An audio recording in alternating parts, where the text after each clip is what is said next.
Welcome to another session of All Things ADAS, and looking forward to this meeting. Got some pretty good gentlemen with me today. I've got Andy Hipwell and I got James Spike Rodas with us as well, and we're going to be visiting about OEM calibration. Andy, why don't you go ahead and give us a little bit of information about who you are and how you came about being on the OEM calibration team? Yeah, so I've been in the automotive industry probably since I was about 19. Started off detailing cars for a dealership. Worked there for about 3 years. Previously left to go try something else. Came back to the detailing world after maybe I'd say about 2004, and then detailed cars for a number of years for a local dealership, and then eventually found my way into the automotive service side of things. And then ended up managing a service center for about 11, 12 years. Went from there and worked in the body shop for about a year and a half, 2 years.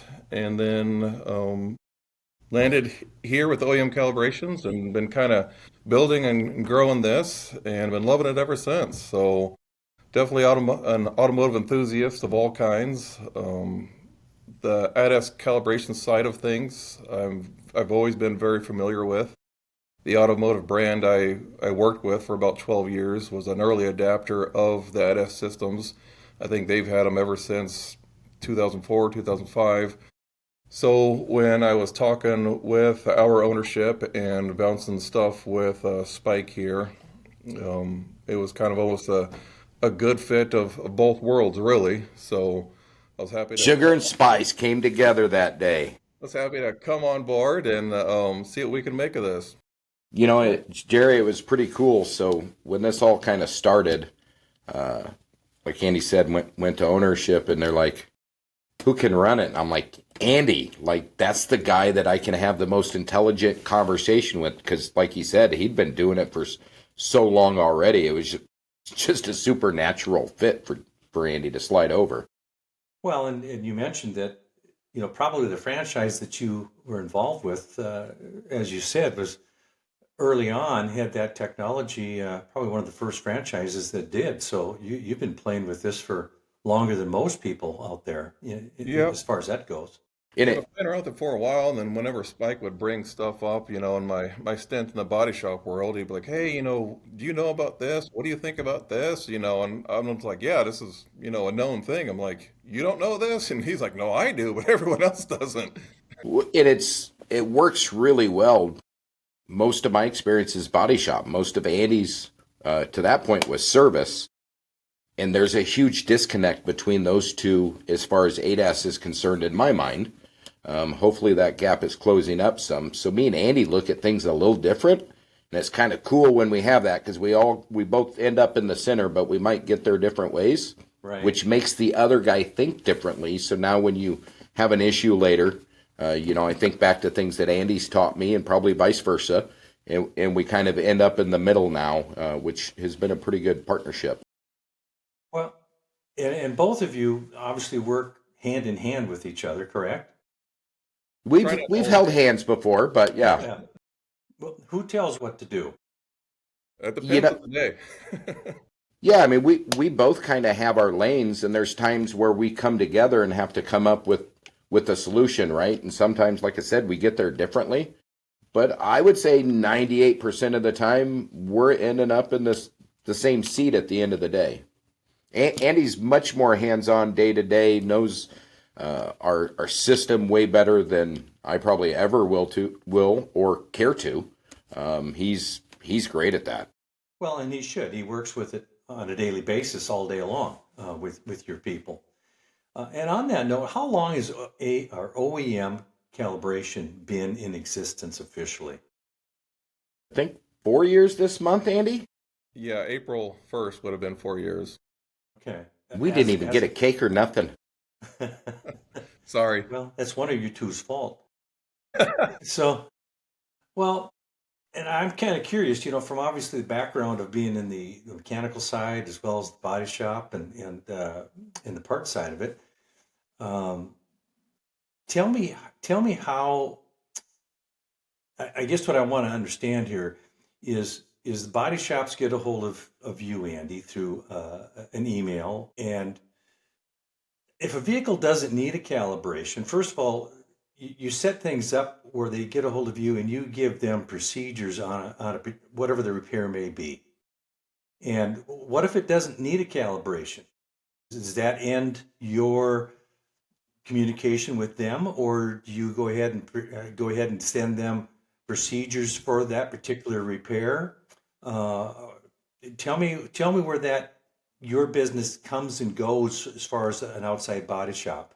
Yeah, absolutely. So I guess kind of give you the full tutorial of everything. So typically, the body shop gets the car in their shop, they do a tear down, then that's when they're kind of getting to the meat and potatoes of the full damage of what's going on there. So they're writing possibly their first supplement, seeing what's further damage underneath that bumper, that quarter panel, whatever area the car might be damaged and needing to be repaired. So once they have their first supplement put together and written out, they submit that on our website. And so they attach that estimate to their ADAS calibration request, and that gets sent over to us. And then once we have it, we run that VIN number through that manufacturer's database. So let's just say it's a Ford. We go into Ford's dealer website, plug in that VIN number, pull up that build sheet. We're able to see what all options that this car has. We're able to see if it has lane departure, adaptive cruise, 360 camera, all that fun stuff. And then we start comparing those options to what the body shop did. Did they just do a front bumper? They do a fender, a door, a lift gate? What all was the extent of their work? And we start. Let me stop you right there. Now, this is after they've or during the repair of the vehicle. So this is prior to the repairs starting. Right. So this is when they've first torn the car down. They finally see what all damages the car has. They probably have their first supplement put together, and then they're getting ready to fire that off to the insurance company to say, hey, this is all the known damage that we know at this time that needs to be repaired. So before it gets sent off from the body shop to whatever particular insurance company, they send it to you first. Is that correct? Yep, that way they can add calibrations onto their first supplement right then and there. So they're kind of getting ahead of the game here for the insurance companies. So rather than calibrations being a last minute thing, it's now getting presented to insurance companies earlier on in the repair cycle. Now, does the body shop ever run into an issue with the insurance company when they submit that? Let's just say that you show that it needs a particular procedure done or calibration.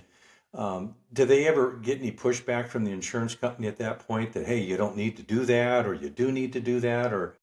Well, it depends on the insurance company. Okay, so there is some ones out there that are a little more difficult to deal with than others. Yep, that there is. But in general, it's not uncommon for them to reach out to the body shop or the estimator and say, hey, do you have any proof of calibration needing to be, requirement of this calibration? So when we send them back a quote of whatever calibrations might be needed, we send them back proof of those calibrations needed. So if they did like a front bumper R&I, and let's just say with that front bumper R&I procedure, this particular manufacturer says a parking sensor need to be recalibrated, or a 360 camera, or front radar. All that proof is going to be in our documentation that we're forwarding on to the body shop. So the body shop has the PDFs of all these procedures. They simply just pass those procedures on to the insurance company and say, here's all the proof you need. If you have any questions, let us know. So they can kind of very quickly, shorten that discussion pretty quick on their end. And I would think in most cases does that pretty much end the debate on whether or not something's needed or not? Yeah, for the most part, it's done. Everything's pretty cut and dry. All the evidence is there, the proof is there. Nothing really, it's very little to the imagination is really left. But there's an insurance company out there that'll still question things. Oh, that'll never change, I don't think. Yeah. And we're pretty lucky. So if we get an adjuster that comes back and says, hey, I don't agree with this. Well, in our extensive network, we can go straight to an engineer for the manufacturer that, maybe they don't agree the calibration's needed. We can go to the engineer, give him the specifics. Here's what was done. Does this need done? And I would say 98% of the time, Andy, it's yeah, that absolutely needs done. We can supply that to insurance, and it's kind of game over at that point. Now, we have had a couple instances where they say, I don't care. At that point, the shop has to decide what they want to do at that point. Right. And when you run into that, which obviously isn't a lot, but if you do run into that, the insurance company says, no, we're not paying for it, no matter what you provide for us. Obviously, that's a small percentage of the time. But if you do run into that, what do most body shops do at that point? They got to make a decision. Do they take on the liability then if it really is supposed to have it done or not? Do they usually go ahead and do it, or do they just say, well, we're going to not do it?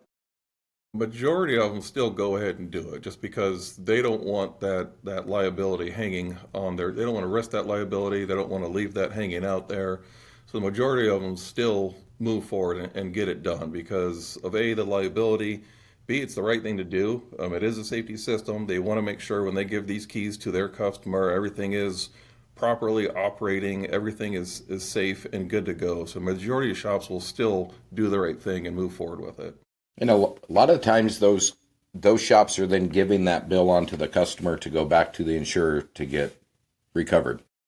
Well, and I know if I had my car in the body shop and if I was told that my insurance company wasn't going to pay for a procedure, I know that I wouldn't be very happy, and I would have the tendency at that point, me being the insured, I'm the one that's been paying for the insurance all along.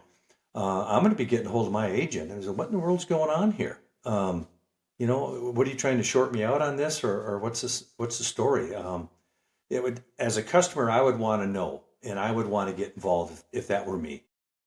I completely agree. And I think more and more shops are getting customers involved. I think they're beginning the conversations of, hey, not only are we going to repair your car, we're going to look over the safety systems. We're going to, if anything needs to be recalibrated, programmed, initialized, all the above, we're going to make sure all that stuff is getting done. So they're educating customers earlier on in this process. And I think in doing so, when something possibly is getting questioned by an insurance company or insurance company pushing back saying, hey, I don't think we're going to pay for this calibration, the customer's at least somewhat already educated and prepped and kind of ready for that because it is becoming more and more of a thing. Well, and really us as body shops, we've been the problem for quite a long time. We didn't want to push. We didn't want to ruin a relationship with an insured, which in my mind is completely wrong. We work for the customer. That should be the first person we care about. Now, with that said, you got to have those conversations, right? You have the conversations with the customer because the insurance company's already told them if you're not a direct repair facility, that they're not as good as our guy is. I'm not saying any of them are bad, but if you are not a direct repair facility, now you want to have that conversation with the customers. Insurance isn't putting you in a bad light, just so, they can save 10% or 7% or whatever the heck that is. Right. Again, for a consumer, it should be 1,000%. You go with who you trust. Yeah. Well, and I know, forever it's always been as a customer, the worst thing you can ever have if I'm a customer is not have a choice. And if somebody doesn't inform me of what the situation is, now you've robbed me of having an option and a choice. And there's nothing worse, again, as far as me being a customer, is not having any options or any choices. Lay out the choices for me so I can make some decisions on what I want to do. I think that's good. So I'm going to back up just a hair here. So if you've got a body shop that submits an estimate to you, and whatever the repair may be, let's just say that it does not require a calibration at that point. Now, is that body shop paying you for the service of finding that out? Are they responsible for anything at that point to you? How do I go about submitting an estimate to you then? Tell me how we get set up, or or let's just say I'm a body shop. I've never used you before. Do I just out of the blue call you up and send you an estimate? How does this work? Yep, absolutely. You can call us and say, hey, I'm interested in using your guys' service. How do I get things going? We do have to set up your account internally. So you can either give us a call, I could have one of our sales reps reach out to you. But once we have your account set up, it gives you full access so you can log into our website and actually begin to submit the calibration requests. And then from there, sky's the limit. We do have a kind of a customer dashboard, we call it a calibration management system.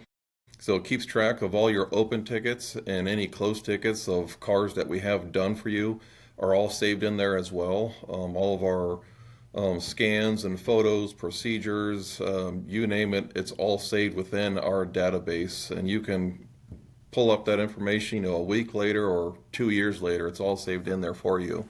So that would be under my Jerry Miller Body Shop account, Yep. not just by a VIN, for example. Nope, it's going to be all under your specific body shop account, and then Okay. within that particular body shop account, we can assign users.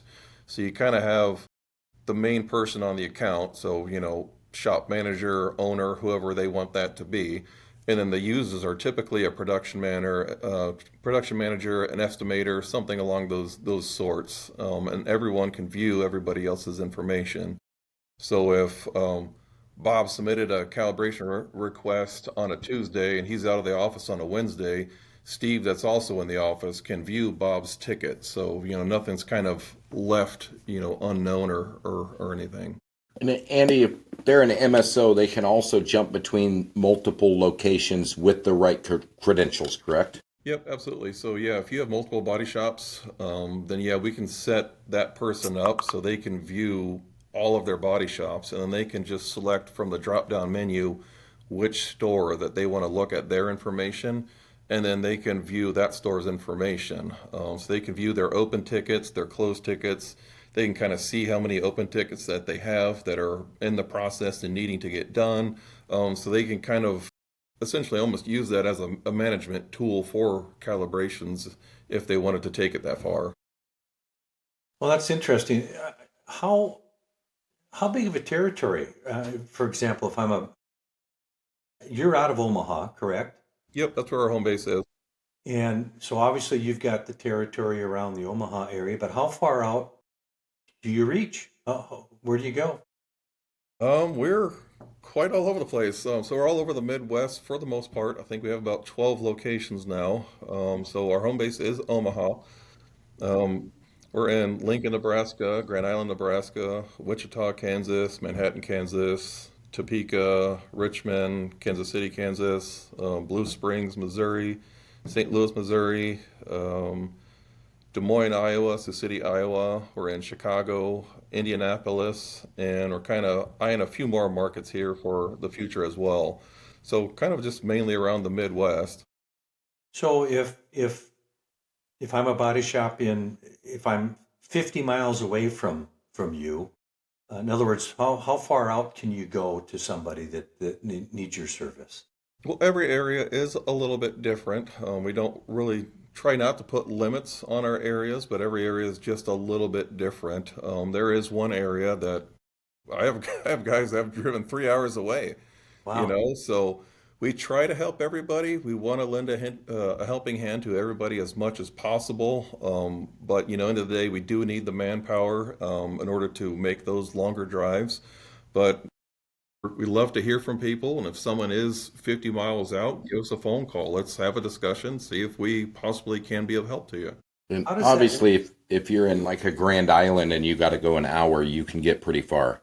If you're in Chicago and got an hour, you're not going to get near as Yeah, far. yeah, you That could got be 3. 8 miles. Yeah, Yeah. well, or 3. Yeah. So how does that work then if you've got a calibration though that I can't come to you mobily? hmm That's a It's good gonna question. yeah, now you've got to bring the vehicle to a facility that you have, which obviously is going to limit how far out a person's going to come or go. No, absolutely. That's a very good question. So typically, when we are signing a shop up, part of that process is I guess you can think of it almost like an interview. We want to ask questions to that shop as much as they want to ask questions of our services, right? We need to see what their shop is like. You know, how much space do you have? Is it a level floor? What's your lighting look like? We need to evaluate what calibrations we can do there on site at their shop. So then now we can let that shop know, hey, here's how many calibrations and what kind of calibrations we can physically do there on site due to you do have a level floor, you do have great lighting, you know, all those criteria have been met, right? There are some rather large calibrations that take up a large footprint. So take like a Ford 360. It takes a very large footprint. Not a lot of shops have that much open space because if they had that much open space, they're going to put a body guy there to be productive, right? So some of those calibrations do need to come back. Some of the Audi and Volkswagen do need to come back. That calibration machine, it is not mobile. It is kept at our facility. We can't mobily take it somewhere. So in those situations, depending on how the shop wants to handle it, we leave it up to them, but we do give them options. We can go out there, pick the car up, and drive it back. Some shops want to tow it to us, so everyone kind of addresses that situation a little bit differently when when the car has to come back to our shop. How do you view that as far as the liability if you're driving it back to the shop? Again, you know, it's kind of up to the shop, and I mean, it is their car. They are our customer. We do want to do what they ask us to do.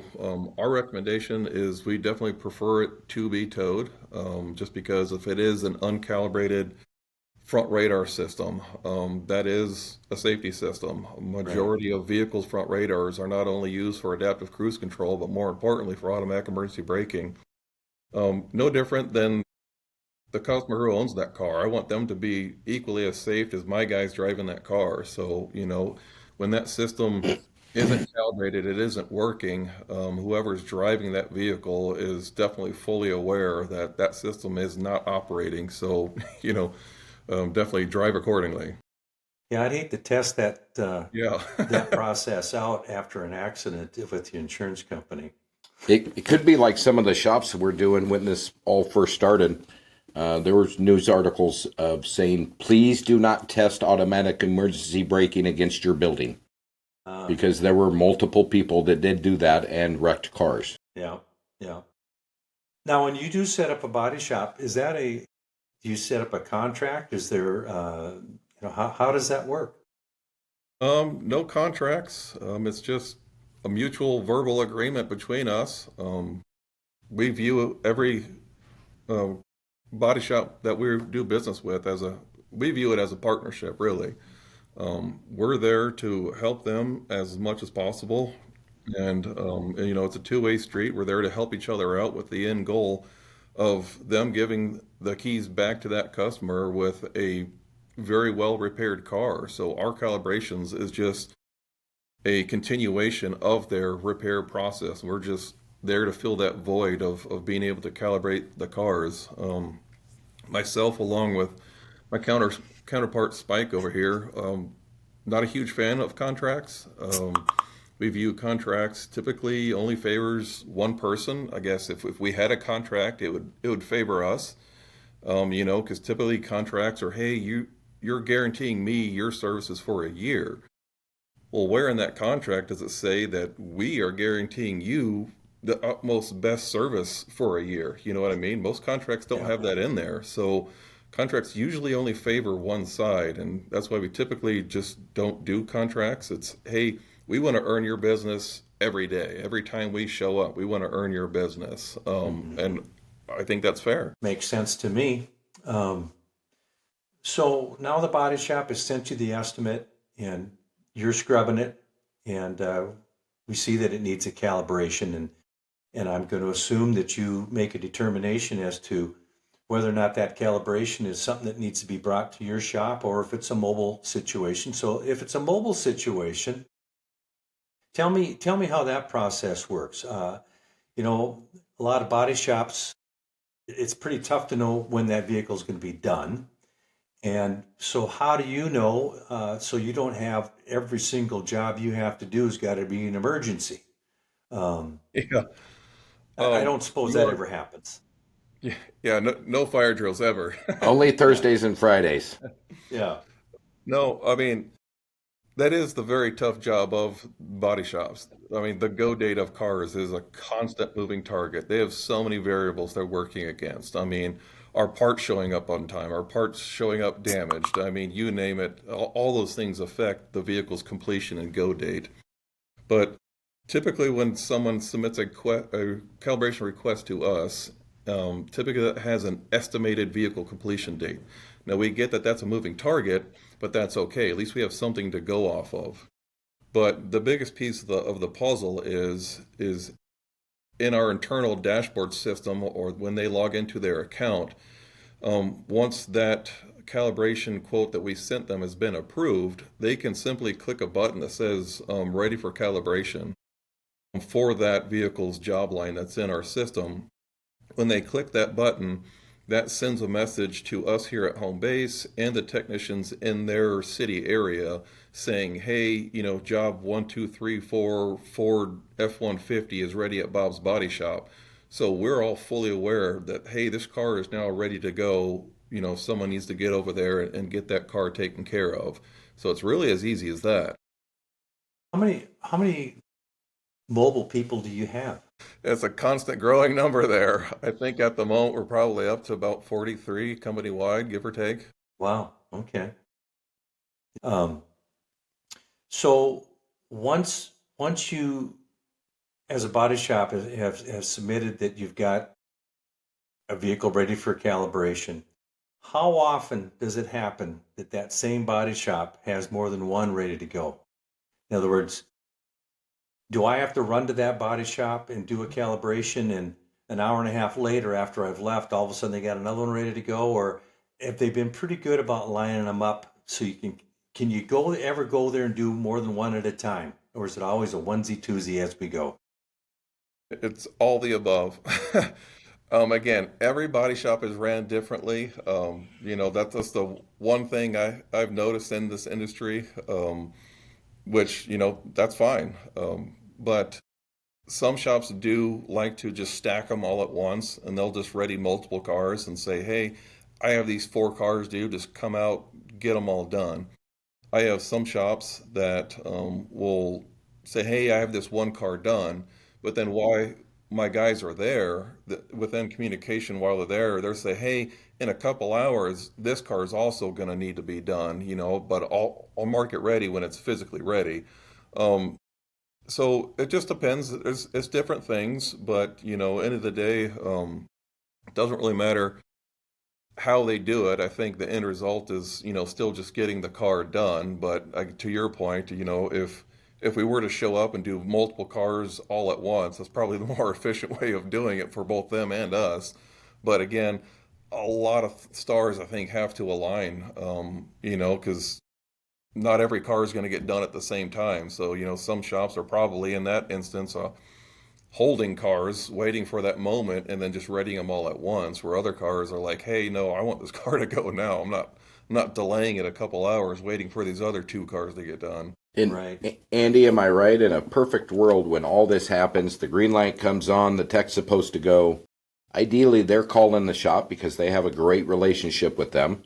And they're saying, hey, I'm coming out to do this one. You got anything else that I'm going to need to do yet today? So, Yeah, typically, usually if the shop's maybe about 20 minutes or more out, it's not uncommon for a technician to call that shop and say, hey, I'm on my way to you, or I'll be with you within the hour, whatever that conversation is going to be, and say, hey, are you going to have anything else? Just so that they can be as prepped and ready as possible. Because if there is other cars needing to be done, they definitely want to make sure they have all proper tooling and equipment so that they are prepped and ready, and they don't mistakenly have to maybe run back to the shop to grab something that they were unaware of or something. Right. That makes good sense.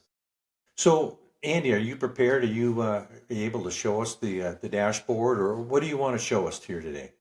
I can show you a little bit of our customer dashboard to maybe kind of hopefully answer some questions and just kind of educate someone who maybe is not familiar with utilizing our system or anything. So if you give me a second, I think I could probably share my screen here.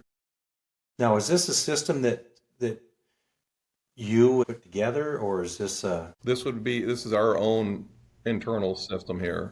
Okay. So this is our customer dashboard right here once they're logged in. So once they log into their account, this is the first page that it typically opens up to. This is what we call the Action Items tab.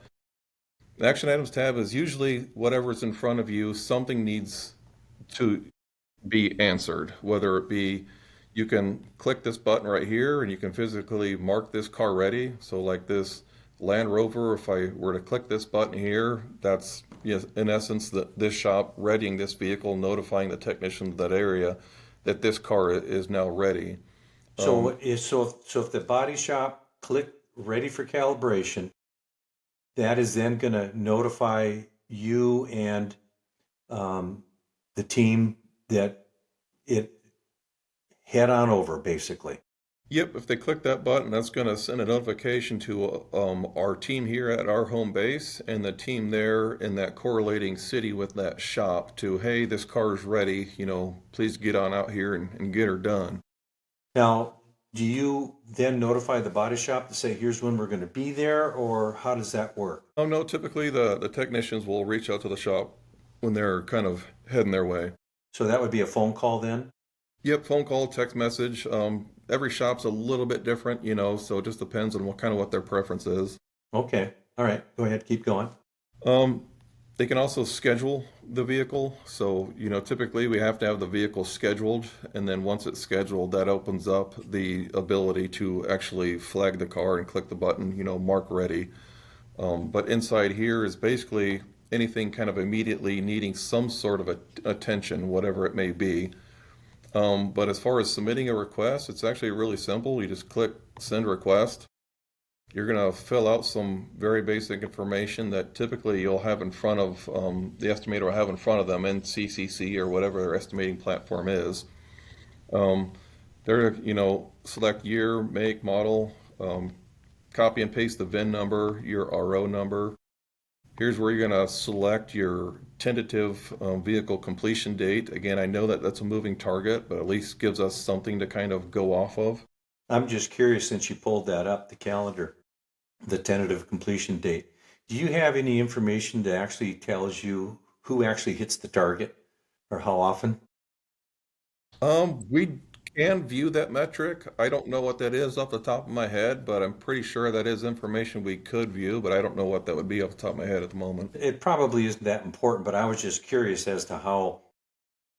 There's probably not a body shop out there that's going to hit that target very often. No, it's so low, Jerry, because they're doing it when the car's torn down. So the supplement isn't approved yet. They're waiting on insurance and then ordering it the parts. So if I had to guess, Andy, under 5%, pretty easy, I would guess. Yeah, you're probably right. But again, we know that we're okay with that. This go date just gives us at least something to go off of. So when this date's starting to approach, we can look at our daily calendar, our weekly calendar, and kind of see possibly what we might have coming our way. So we can kind of proactively plan our day out, if that kind of makes sense. Yeah. But once kind of all that is kind of filled out, typically down here they can fill out some notes. Front end hit, replaced front bumper, headlight, fender, structural damage, whatever they want to include there. And then at the very bottom here is where you're going to attach a copy of your estimate. You can just drag and attach your estimate, and then just click create calibration request on the bottom right hand corner. And once that's submitted, it fires it off to us, and it's in our hands at home base, and then that'll get manually reviewed here internally, and then we'll fire a quote back to you, either saying, based off vehicle options and repairs made, 1 calibration is needed, or maybe 4 calibrations are needed, or hey, looks like no calibrations are needed. Whatever that looks like, you'll get something sent back to you. What's the turnaround time on that generally? What's your target? What are you hoping to try to target for turnaround time? It depends. Sometimes it depends on the length of the damage. If it's a very heavy hit car that's possibly hit front, rear, and side, that's going to be a very lengthy estimate. And my guys do have to review every line on that estimate so we can see what all is being repaired, what's being replaced, and quote it out as accurately as possible. Some manufacturers, like Volkswagen and Audi, they just take longer. Their workshop manuals are a little bit, not the best. So they just kind of generally take a little bit longer. So you literally go line by line from a customer's estimate to Yep. determine the calibration and process that you have to do. Yeah, because if you miss one line, that one line could be, a door replacement. It could be, a rear blind spot module R&I or replacement. So if you miss one of those things, that could very much dictate if something is or is not needed on that car. So you do have to very much search every line that is on that estimate. So that can take some time. Yeah, on average, once my guys actually start, so once my guys are actually starting that quote review process, typically it could take them anywhere between 15 to 30 minutes. Again, just depending on manufacturer options, the length of the repair estimate. Some of those estimates can be 3 pages long because it is, again, it could have been a front hit, rear hit, and maybe the quarter panel got damaged. Like if it's a 24 Lincoln Navigator with every option on it, that thing possibly could need 5 or 6 calibrations. So it just takes time for us to manually review that estimate, every line on that estimate, and review the proper procedures within that manufacturer's workshop manual. So we're capturing all the data needed for that vehicle's calibration needs. That's still a pretty reasonable period of time, though. I'm surprised that it honestly doesn't take longer than that.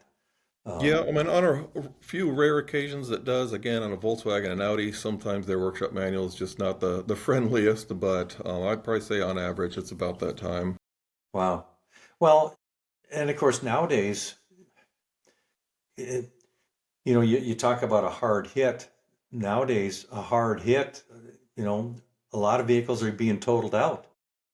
So you've got that. It doesn't take that much anymore to knock it over the hump, and now you don't have a job anymore. Now you're looking at a replacement for the vehicle. You are correct. So I probably held you up there. Is there anything else you want to show us as far as on your system? Not on that. That's pretty much kind of almost cut and dry. Anything more than that is going to be kind of more once a shop is signed up with us, Yeah.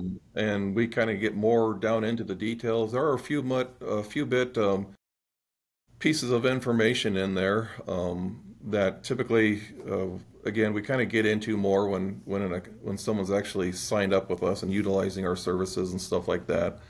I think you asked earlier on if there's any sort of a charge or anything like that associated if we were to scrub an estimate and it didn't need any calibrations. If they are one of our accounts and one of our customers, if it doesn't need any calibrations, I mean, there is no charge. That's just, again, part of doing business with us. Okay. Well, the system looks relatively simple as far as for me even somebody like me I think it could fill out a few blanks and send Well, it we try off. to keep it as simple as possible. I hope we accomplish that job. I mean, the feedback that we've gotten from the majority of our shops definitely think it is very easily to use. We do know that these guys in the body shops are tremendously busy. Yeah. They don't have very much time to fill out a lengthy form and jump through all these hoops. So we try to make everything as simple as possible, one click button as much as possible, just so it's not overly complicated. I think, what is it? Use the KISS method, keep it simple, stupid, or keep it stupid, Right. simple, whatever it is.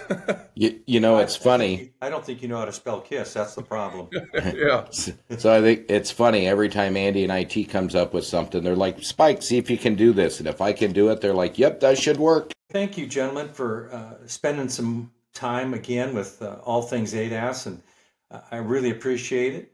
We're going to have all three of our contacts, actually emails at the bottom of the screen for anybody that wants to uh, give questions or comments or things that maybe subject matter or things that we should cover in the future. So again, I appreciate your time. We'll be back at you. And again, thanks for joining in and thanks for sharing. See you, everybody. See ya. Thanks. Bye-bye. So there's